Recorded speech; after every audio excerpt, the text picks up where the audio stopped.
I am going to introduce Trey. So Dr. Kellner received his master's and his PhD from Iowa State at 2017, following his Bachelor of Science from University of Nebraska-Lincoln. He joined AMVC Nutritional Services at his first swine nutritionist. Trey oversees the feeding program for over 150,000 sows and 1.2 million market pigs per year in 9 states across 26 feed mills. Trey sets cost of production, space utilization, market weight strategies for AMVC and AMVC managed clients. A setting in which dietary energy strategy via fat inclusion level is the most important variable. His recognized research on dietary fat digestion, utilization, and deposition, combined with the experience in modeling, formulating, and verifying the impact of dietary energy via fat inclusion has on the bottom line of pork producers and make him an ideal speaker on the subject matter of dietary fat. Trey was named Young Scholar by the Midwest section of ASS in 2017, when they also presented him with the Stanley Pio Outstanding Swine Nutrition Graduate Student Award. Trey currently lives in Auburn, Iowa, with his wife, Heather, and his 1-year-old son, Theo. And I will just say that I shared years at the office with Trey, and I remember, you know, when we remember one person, we always have kind of a detail. And I remember his presentation with all the fats and all the colors. But I presume we are going to talk more about more beyond colors, and we are going to talk more about fat. So please welcome Trey.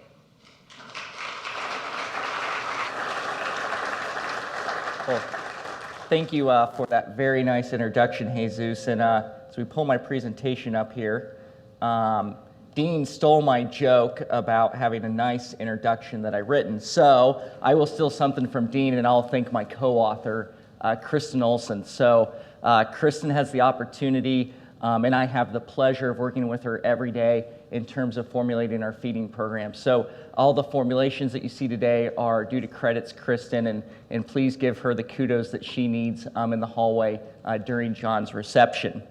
So first off, I want to get some thank yous in because I have an important announcement to make at the end of my presentation. So I just want to thank each and every one of you for taking time out of your busy days and schedules for being here. This is a one-off conference. This is not an annual conference that's always on the calendar.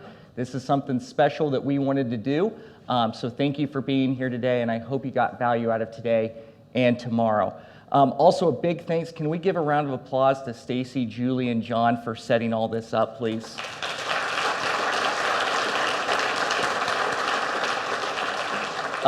This has been a 2-year process. So originally this conference was supposed to be in August of 2020, right? We had a pandemic in there that caused us to punt to 2021.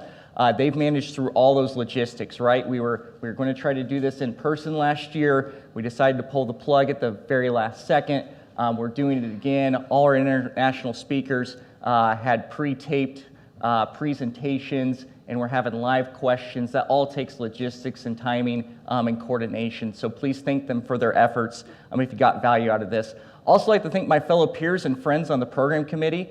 Chad and I have the opportunity to work together all the time, and Cassie and I do too, but we don't have the opportunity to work very often as a trio again. So it was really fun to go through and think about speakers or panels that we wanted to hear about and what we thought you guys wanted to hear about. We only had one decision that we did not agree on, and that was me speaking. Cassie said, "Kellner, you're speaking," and here I am. So if you know Cassie, you know that's the way it works. Also like to thank to my fellow domestic and international speakers for providing your wisdom and expertise. You can clearly see in the program where we've lost the quality of speaker and we got really desperate for someone to fill this last spot. It's real humbling to be included with the individuals that you listen to today and tomorrow.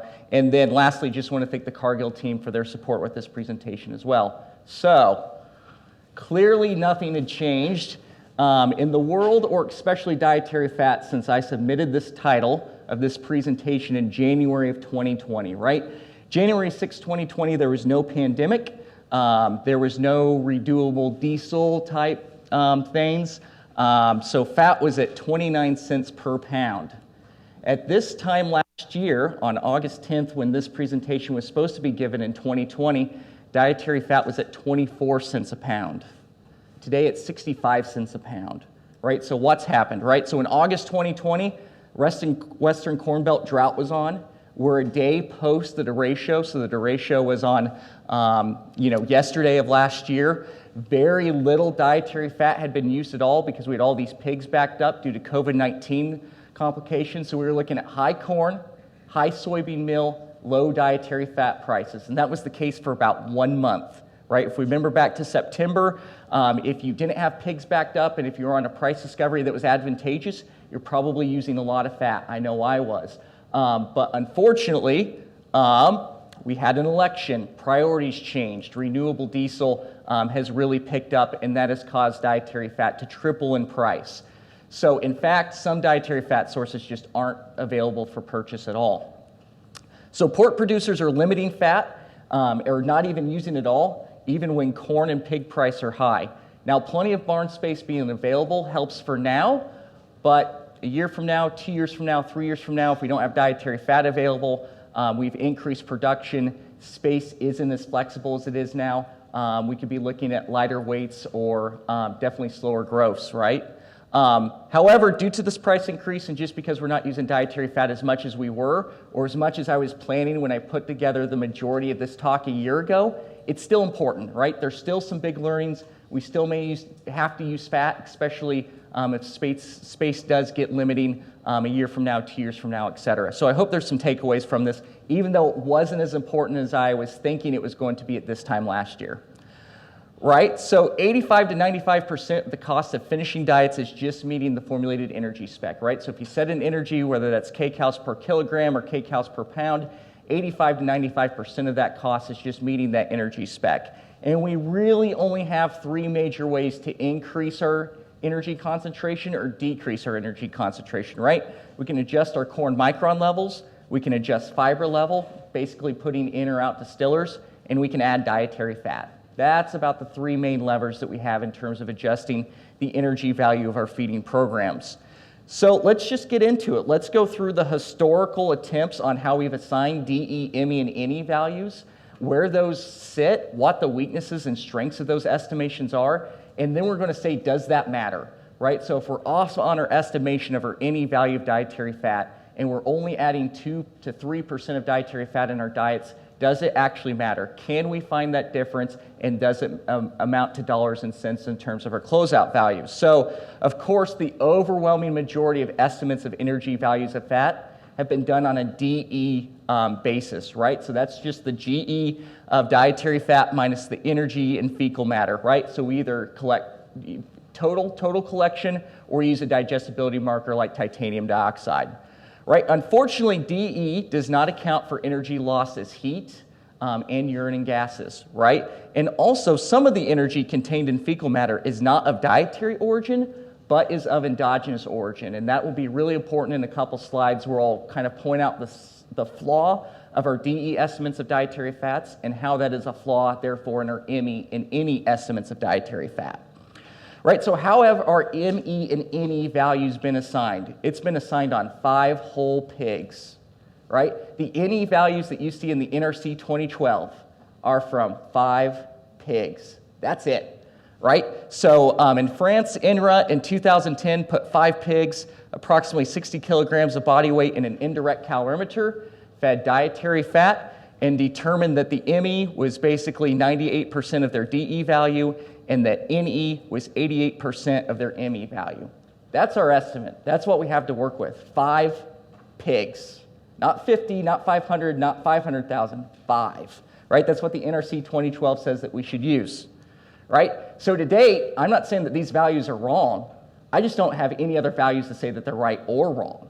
Right? So kind of keep that in mind. Now, there have been other estimates of NE, right? So you can use a serial slaughter method, right? Where you can take a start group, an end group, you can, ground them, dry them, homogenize them, and use bomb calorimetry, right? And then you use the difference between that start group and the final group to determine the NE value of your dietary fat source. However, those attempts have kind of been disappointing, right? As the ME and NE estimates of this technique only range from 53 to 74% instead of being at 98 and 88%. Therefore, the NE values through those estimates are quite a bit lower than what the NE estimates that we would presume and most likely use today. The other way is using a growth assay, and Dean Boyd has really championed this type of validation method, right? Where basically you feed different treatments that should differ in their feed efficiency value or of constant feed efficiency value, and then you measure the difference and adjust your calorie value here. This was Boyd and others' attempt in 2015 where they determined the NE estimate of dietary fat. So where has all this landed, right? So basically since 1989, these are the estimates of NE that have been published. And as you see here, it ranges from 4.18 to 8.50. That's an accuracy of a starting Chicago Bears quarterback, guys. Right? That's kind of scary, right? There's a 200% difference between our lowest NE estimate and our highest NE estimate. And by the way, these are the smartest individuals that we have in our field. They're not saying, hey, I'm going to publish a value that's too high or too low and I know it and it's flawed. These were the best strategies that they came up with to try to answer this question. And yet we have over a 4,500 kcal per kilogram difference between these estimates, right? So we have quite the variation of estimates that are out there that we can choose to use. So after going through this, John and I sat down in 2016 and tried to design an experiment to answer those questions all in one. And I'm not saying we succeeded by any means, but it sure was a fun exercise. So here's what we did. We took 14 different dietary fat sources that ranged in their unsaturated to saturated ratio from 13.6 to basically completely saturated at 0.01. They ranged in their free fatty acid content from 13.4 to basically none at 0.02. And these were all high quality sources, right? So our MIU levels, our highest one was only 1.16, right? So we're talking about all high quality, mostly dietary fat, very little moisture, very little impurities, etc., right? And we fed them to basically 13 or 50 kilogram pigs and tried to determine, is there anything about their chemical composition, meaning how long that fatty acid chain is, how unsaturated it is, the MIU level, the free fatty acid level, the peroxidase value, the acinidine value, etc. Could any of that explain the variation in DE? Right, so then we measured the DE of these 14 dietary fat sources. So as you see here, here's the mean separation, but here's the takeaway from this slide. Of these 14 different dietary fat sources fed at 13 kilograms, we have an average DE content of 8.4 megacals per kilogram. And our range of these 14 dietary fat sources was 2.1 megacals, right? So 2,100 kcals, right? That's quite a big difference, right? So we came up with, and once again, we used that 5-pig INRA estimate of 98% ME or DE to ME and 88% ME to NE of about 7.2. That's where any estimate fell if we assume that those pigs gave us the correct adjustment. At 50 kilograms, very similar story. Our average DE content was just a bit higher, about 100 kcals more, 8.5. Once again, we had saw the same range of DE content at 2.1, and that gave us an average NE content of 7.3 megacals per kilogram.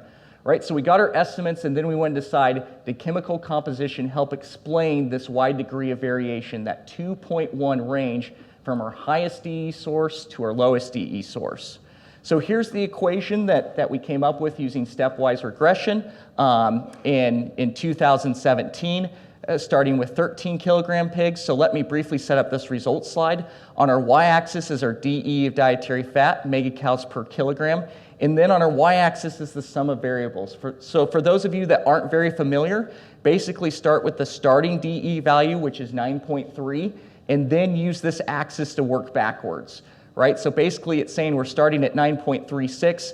This highest source is basically 0.4 lower, so that source is an 8.9 DE value. right? So that's what this is showing here. So here's all our 14 different dietary fat sources. I just put the NRC 2012 average as a reference, right? So all the sources that are listed in the NRC 2012, this red line would be the average DE for those sources.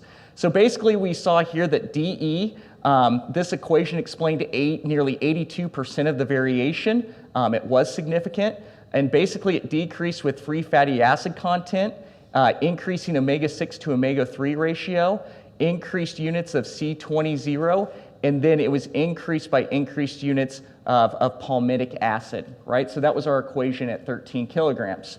So then we came up with another equation for estimates at 50 kilograms, right? So very, very similar story. Our starting value is 8.4. Our energy increases as the unsaturated to saturated ratio increases, and then decreases as we increase free fatty acid content and C20 content, and then increases again as we add polyunsaturated fatty acids, right? So basically in this equation, the more unsaturated the source is, the higher the DE value is. The more free fatty acids there is, the lower the DE value is. Not breaking, shocking news there for a growing pig, right? So then we want to compare, well, how are those estimates in comparison to the estimates that you'll find in the NRC 2012? So the PALS 1995 is kind of the gold standard for estimating DE values of dietary fat sources. So we just wanted to compare what did we observe, what would have that equation estimated compared to what the equation that we just generated in the same experiment estimated. Now, it is completely unfair to compare this equation to the equation that just got generated using the same experiment. Of course, it's going to fit better, right? It was fit to those equations. But what I want to point out is some of the weaknesses and flaws that were in the PALS estimate and how they went about going through that equation, right? So they only used a very small range of fatty acid sources, right? Sources that basically ranged from about 16 carbons long to 18 carbons long. There wasn't a huge range in free fatty acid level. It was basically just looking at highly saturated sources and highly unsaturated sources with those carbon chain links. So it really struggled to estimate our corn oil source, which is the highest in our free fatty acid content. We observed a 6.9 DE when the PALS equation said it should have been nearly 8.7. And then it also struggled with really short saturated sources such as coconut oil and palm oil. So if we look at prediction error and prediction bias, as I said, this is unfair, right? The PALS equation basically had a prediction error of 1.60, and the average was spot on.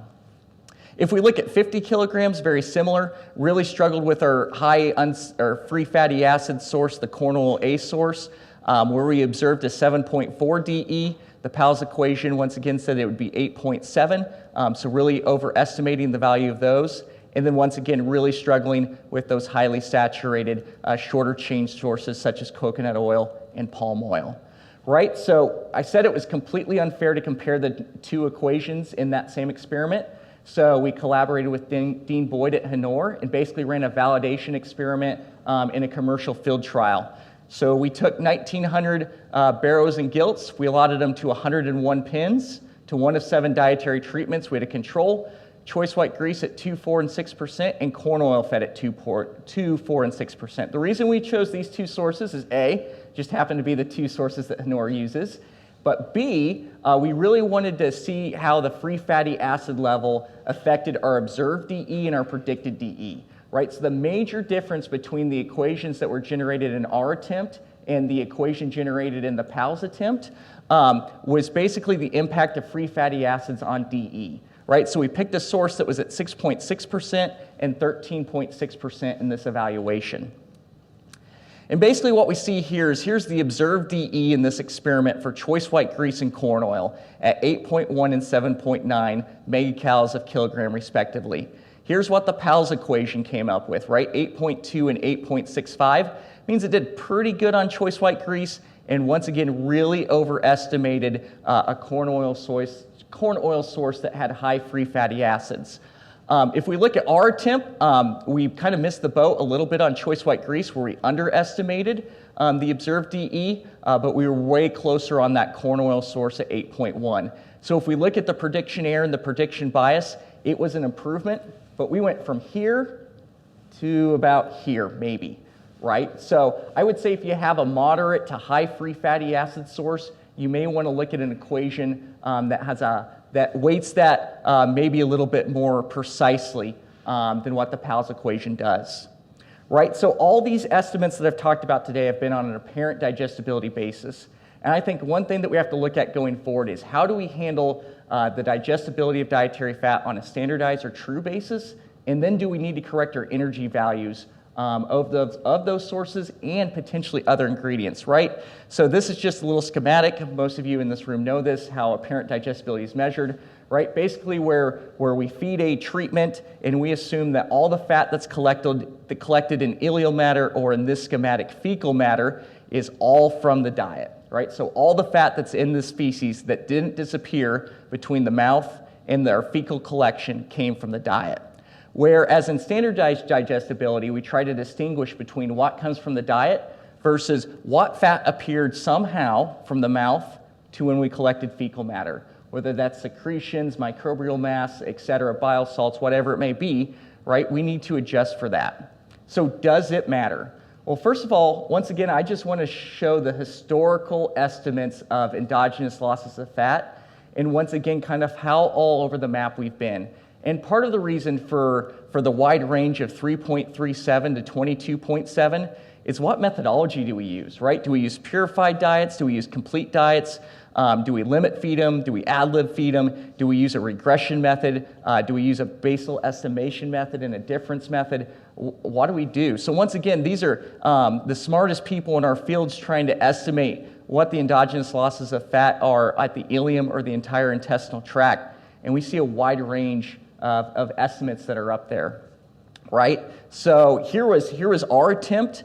This was using basically a 96% cornstarch diet, where then we measured the endogenous losses of fat, basically at that same 10 kilograms and 50 kilograms of body weight, and we came up with 4.2 and 6.7.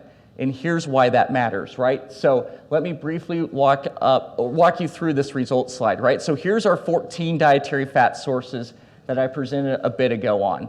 Here's how many grams of acid hydrolyzed ether extract those 14 treatments consumed on average. This is how much disappeared between the mouth and our fecal collection. This was the amount of fat that was excreted in feces. And then this was our estimate of our endogenous losses of fat. So basically what this means is our endogenous losses of fat accounted for 43.1 and 68.0 of the fat that was contained in fecal matter.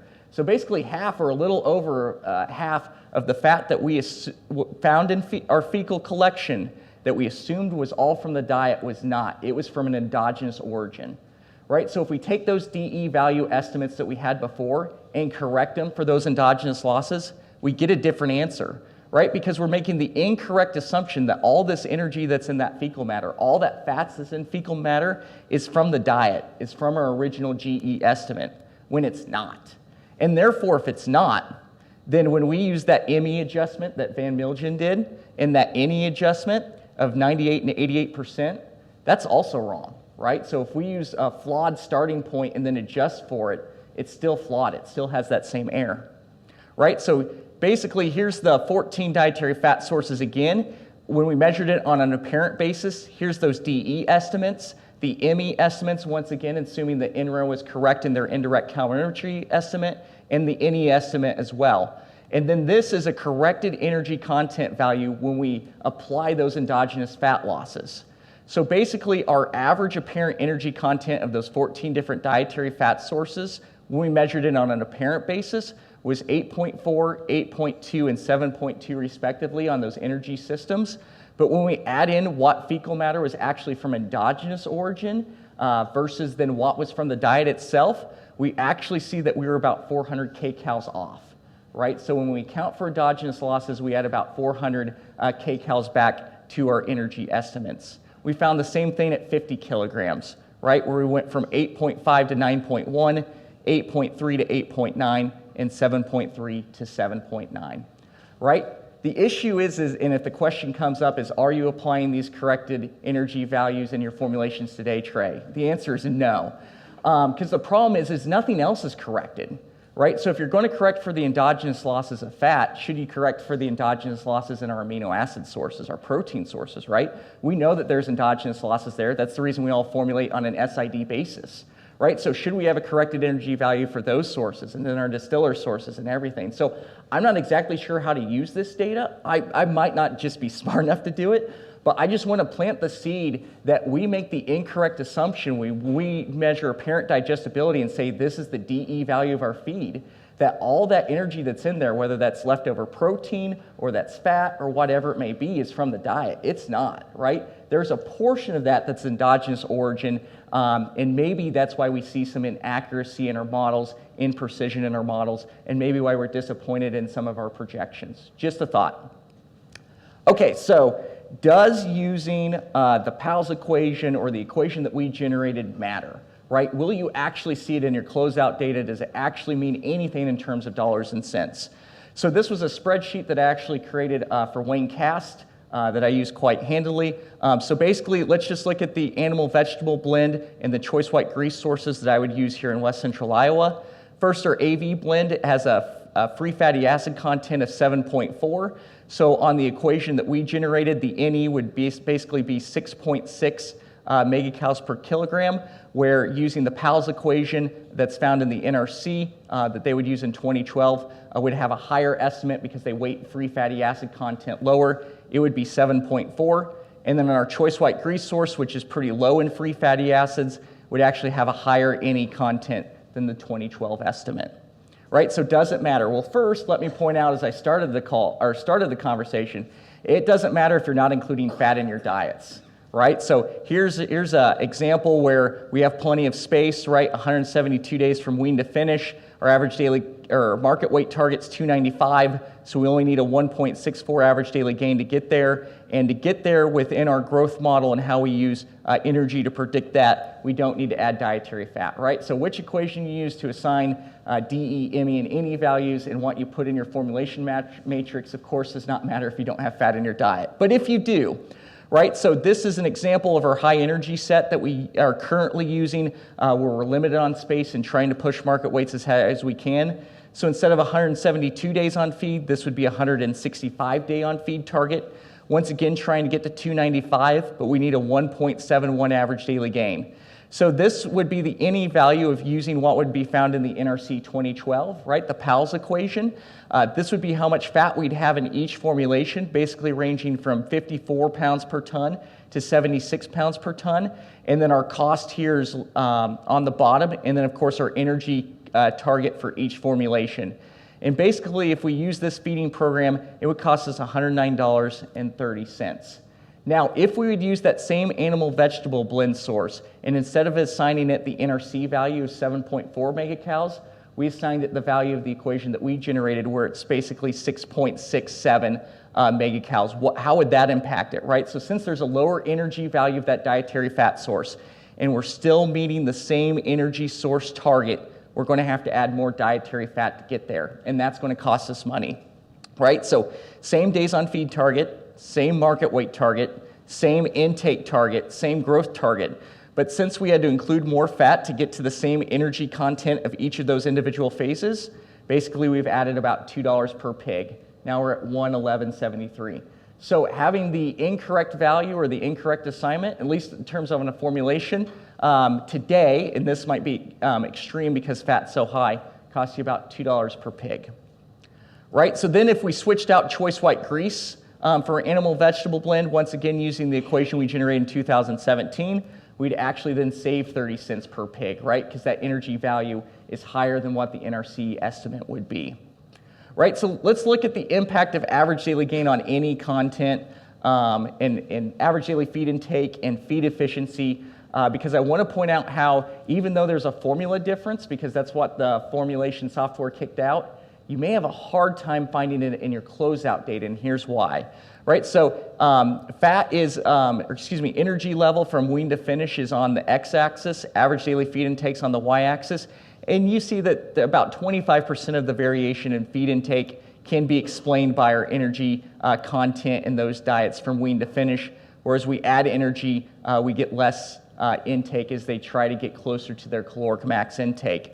If we look at feed to gain, once we see 53% of our variation in terms of our closeout data on feed to gain is explained. So as we, once again, increase the energy content of our diets, of course, we improve our feed to gain ratio. And then if we look at any intake on a wean to finish basis, so if we look at the average daily gain of our monthly closeouts compared to the average daily wean to finish net energy intake for those pigs, see that we're able to explain about 77% of the variation within our system in terms of our growth rate, right? So they're decently correlated, but they're not completely correlated, right? So here's why it's kind of tough to say, does this matter or does this not?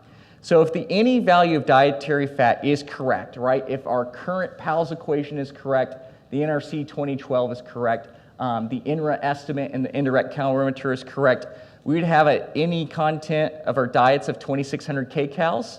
Here would be our DE intake per day, average daily feed intake, average daily gain of 1.71, feed conversion of 2.49. Here'd be our growth target. Here'd be our days needed to get there, and that's how much it would cost us per pig. If that any of the value of the dietary fat source is incorrect, so if we use that animal vegetable blend source that was underestimated by 814 kcals, if we had the space, if they were able to increase their intake to have the same energy intake, our growth rate would be the same. Our feed conversion would go up 200ths, and we'd cost ourselves about 60 cents per pig.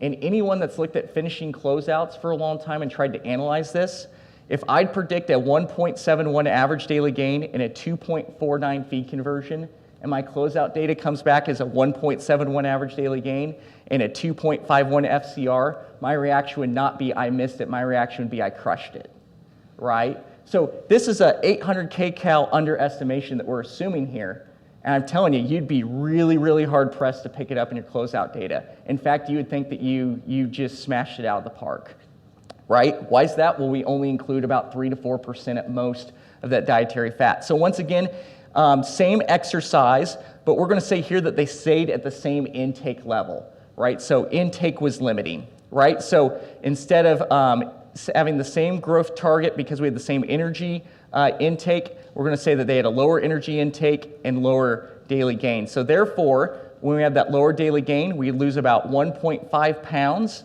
at our market weight at 165 days, or we'd have to add one more day on feed, and then this would be our feed cost, right? So if we were short space, it would cost us about $1.25 per pig. We'd have that little extra feed cost from the little extra increase in feed efficiency, right? So we'd have a 109.75, or if we had plenty of space, it would cost us 1 day, which would be 11 cents, right? So it matters, but it'd be really, really hard pressed to find it, right? So that's on the grow finish, the wean to finish side. Some of you in the audience may be asking yourselves, how do I handle dietary fat inclusion when it's so expensive in my lactation diets? And once again, I would say there it depends. It depends on what your lactation intake level is and what you're formulating to in terms of your net energy requirement. So here would be the range of lactation intake levels that I'd use within our system today, ranging from a 12-pound intake, which is usually our P1 only farms in the summer, clear to a 17-pound average intake. And as you can see, to meet this net energy spec that we have here below, we may have to add 83 pounds of fat, but when we get to 15, we don't have to add anything to get to that spec. But there's been some really good research by my good friend David Rosario that showed that maybe you should pay attention to what your omega-6 and omega-3 level is, specifically linolenic and linoleic acid content. So one way that I try to get that level as high as possible in these higher intake, no dietary fat added diets is to try to increase distillers. So even though distillers is getting lower and lower in fat, as we go, it is highly concentrated in C18-2, linoleic acid, right? So as you see, as we go from this high-fat diet using choice white grease to this no-fat diet, we really don't lose too much in terms of our linoleic acid percentage. And if we're getting 15, 16, 17 pounds, right, the requirement's on a grams per day basis, right? So in most situations, we're able to meet it even though we're not adding dietary fat. So something to consider. I'm not saying put a whole bunch of distillers in your lactation diet and everything's going to be fine. just an option in your thought process, right? So does underestimating or having an incorrect estimate of your dietary fat source matter for your lactation diet? So go through the same exercise that we did on the wean to finish basis. So this is in that 14-pound lactation formulation example. We're including basically 15 pounds of choice white grease to hit this energy spec here of 2549. So if we assume that the NRC is correct and we come up with a 7616, there's our dietary cost there. If we assume it's 7407, which was the estimate that we used in 50 kilogram pigs, not saying that would be the same estimate for a lactating sow, but just using that as a recent example, right? It would cost us about 50 cents in our total formula cost. And then if we just picked a random value of 6,500 per se, let's say the NE value of dietary fat is actually 6,500 and not 7,600, it would cost us about $2 in terms of formulating into that spec, right? So once again, not the biggest difference in the world, right? So does having the incorrect NE value matter? Maybe, maybe not. It's really tough to tell, right? So here's what we know. We know the digestibility, or DE, is impacted by chemical composition, but as I kind of outlined, we know that DE increases as unsaturation is increased and as free fatty acid content is decreased, but we're not 100% sure in what magnitude or what the interaction is between the two. What we don't know is how accurate or precise our estimations are, right? We have estimations, they're out there. We just don't know how accurate they are. We also know that post-absorption utilization of ME and NE of dietary fat is highly efficient.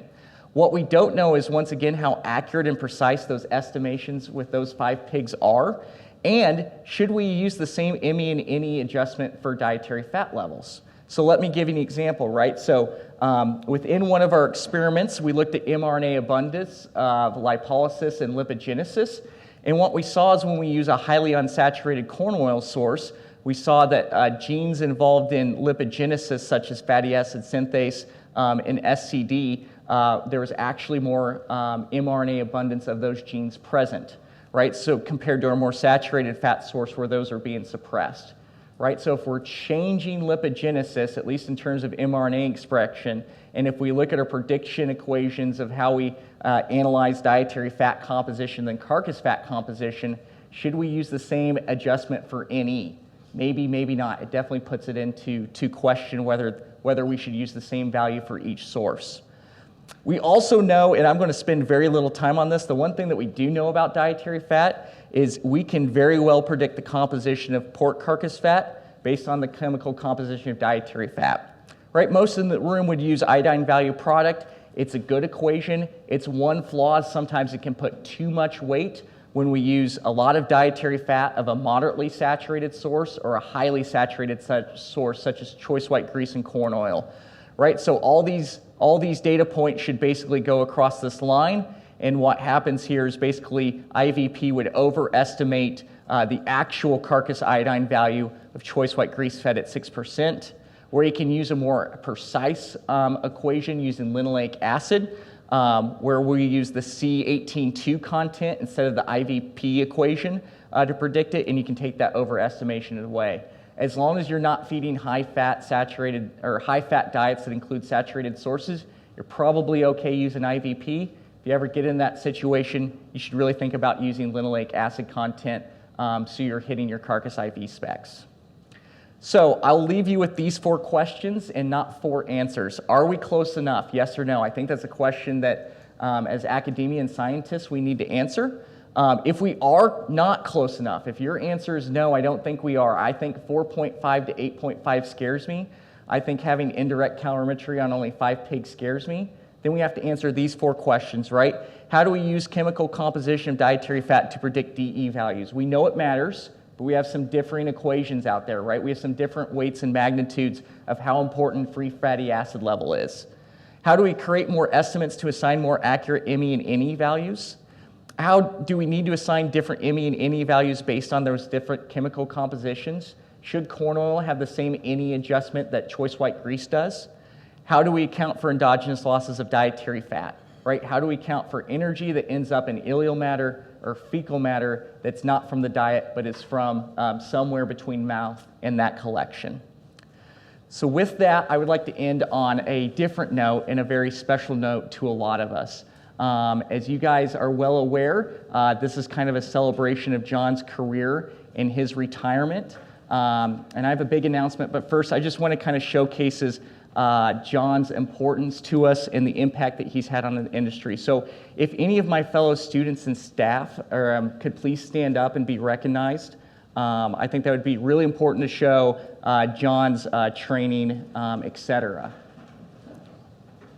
And then anyone that has ever collaborated with John, so if you've been on a paper, if you've been on a grant, if he's ever, ever consulted for you, can you please stand up? So that's one man's impact, John. You've had a successful career. And yesterday I heard you talk about game-changing moments in your life. I just want you to look around and see how many game-changing moments you've made in our lives. And thank you very much.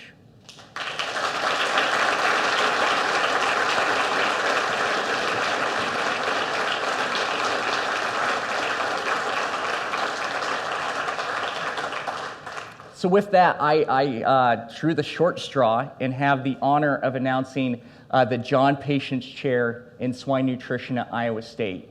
And this is to preserve the training and the experience that we got as John students for the next generation of swine nutritionists. This is to honor the past of what's been trained and to make sure that that is carried forward for as long as possible, right? So since I've been involved in swine nutrition, we've seen outstanding professors retire, right? Careers and magnitudes and impact to our industry that cannot be put correctly into words. And unfortunately, none of those positions have been refilled.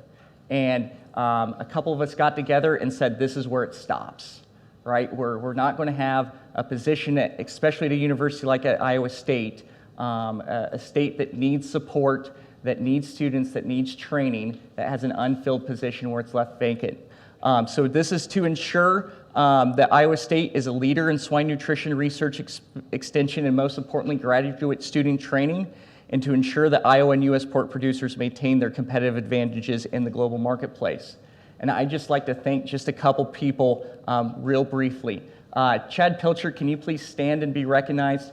Chad is my fellow lab mate at Iowa State, has spent a lot of time and effort in this, with getting this funded.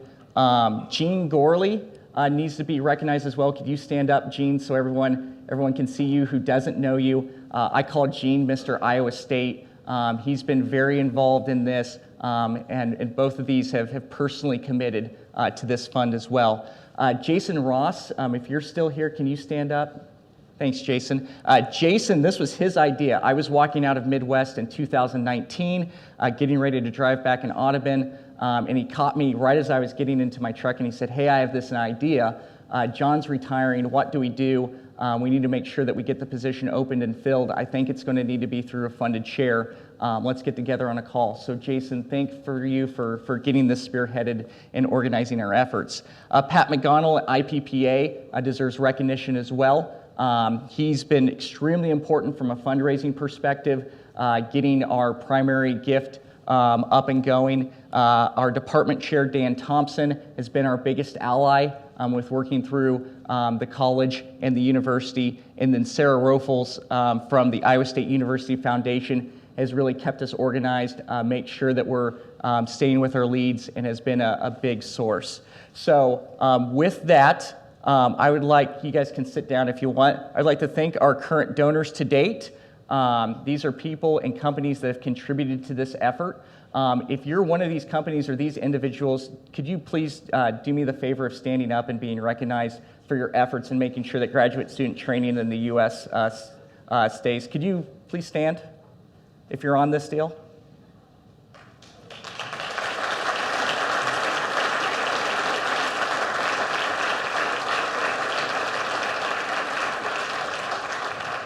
Thank you guys for your commitment.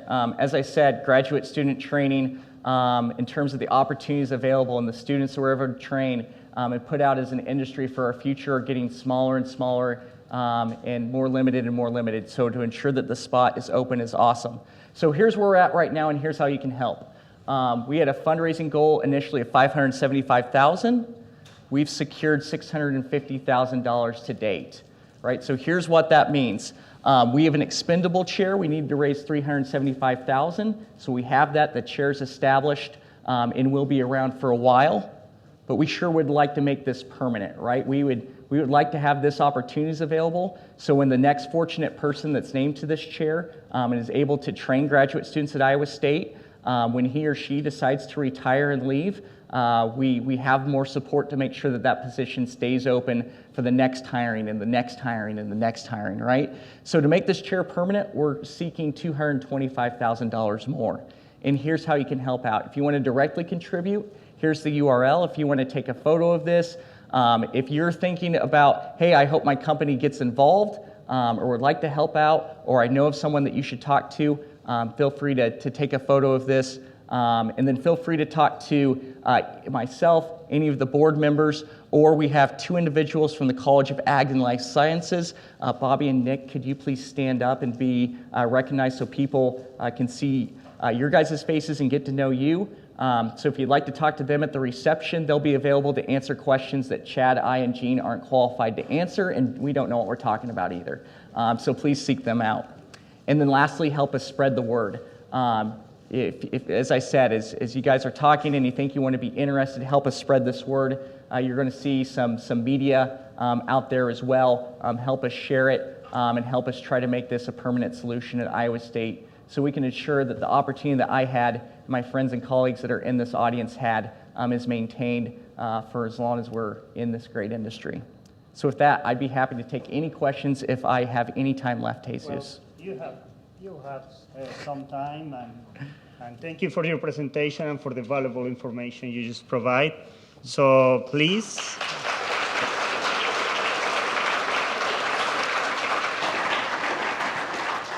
Let's get some questions for Trey.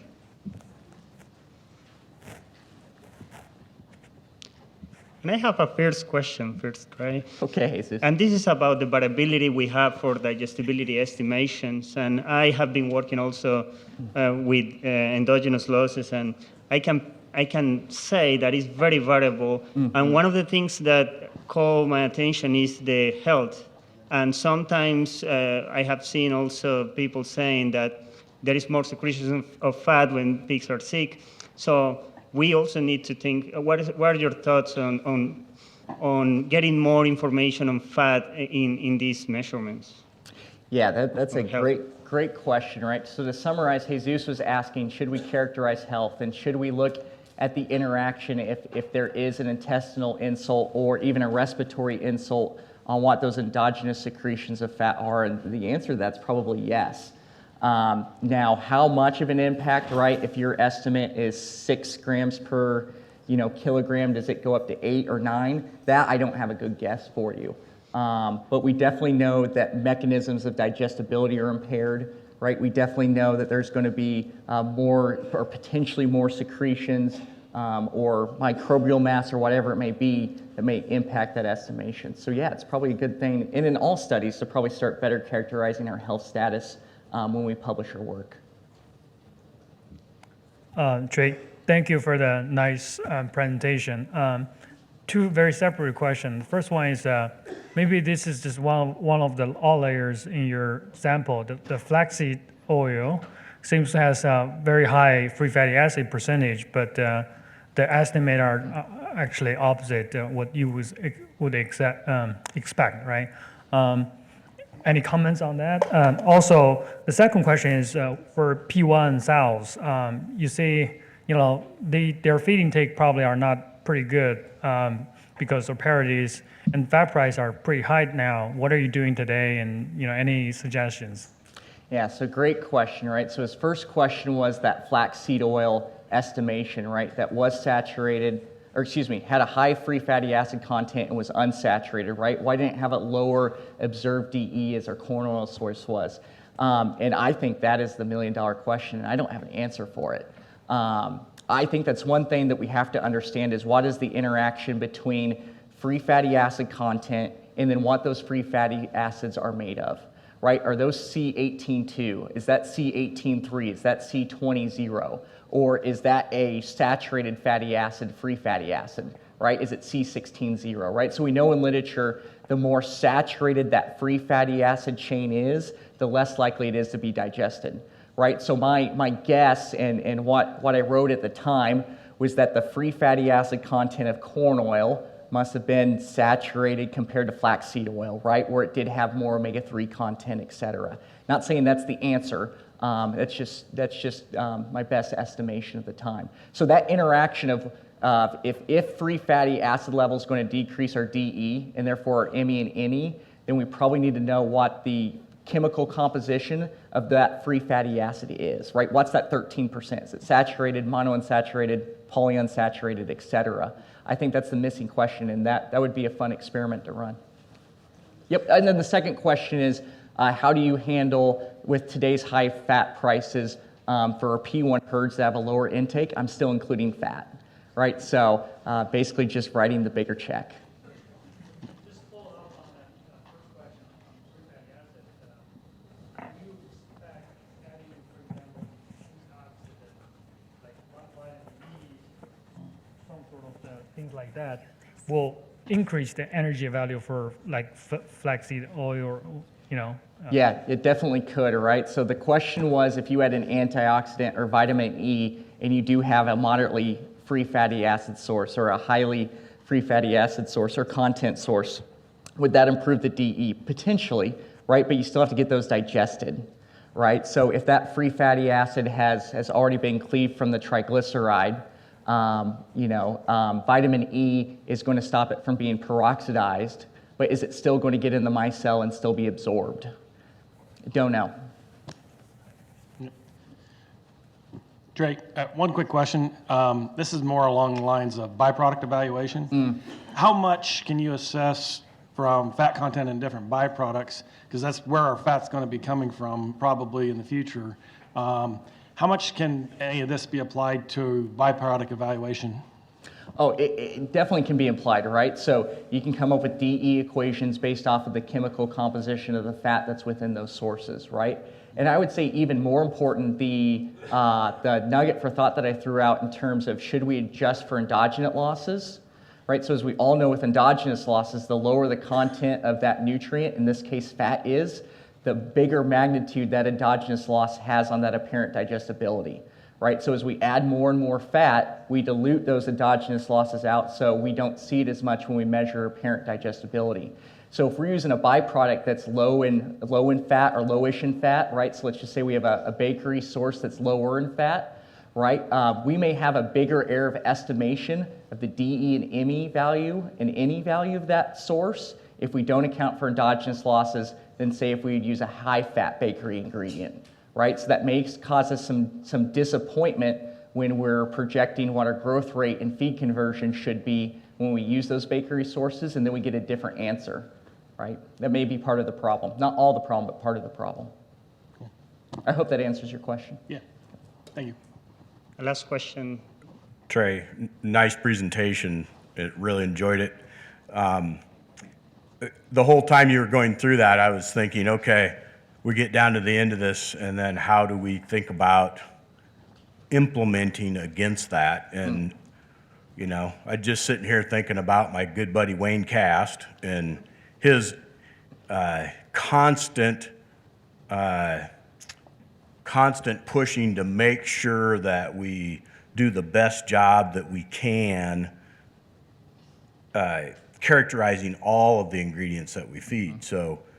And I wonder if you go through the exercise about how far you're off on your estimation of fat energy, and if you applied that to corn, how many times do you change the energy value for corn? Do you have the right dry matter value for corn? And if you're off by 2%, you just blew away all of that difference in Do they wash out? Fat Exactly right. value.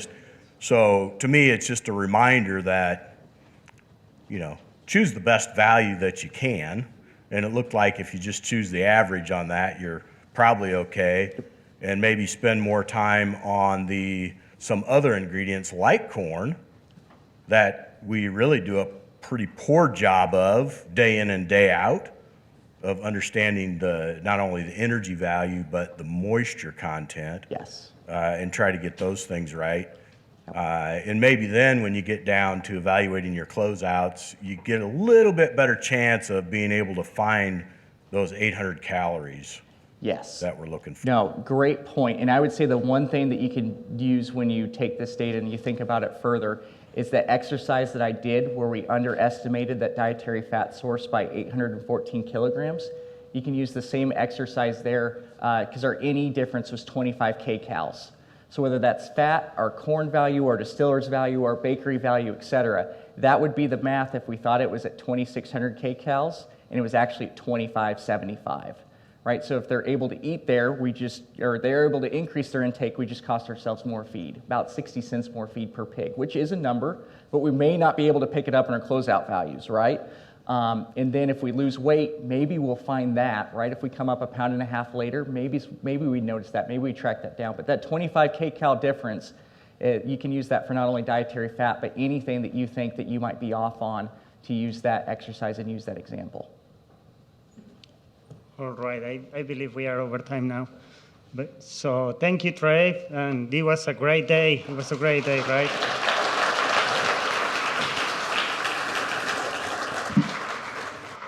So we have one item left, and I believe it's outside the auditorium, so please go outside.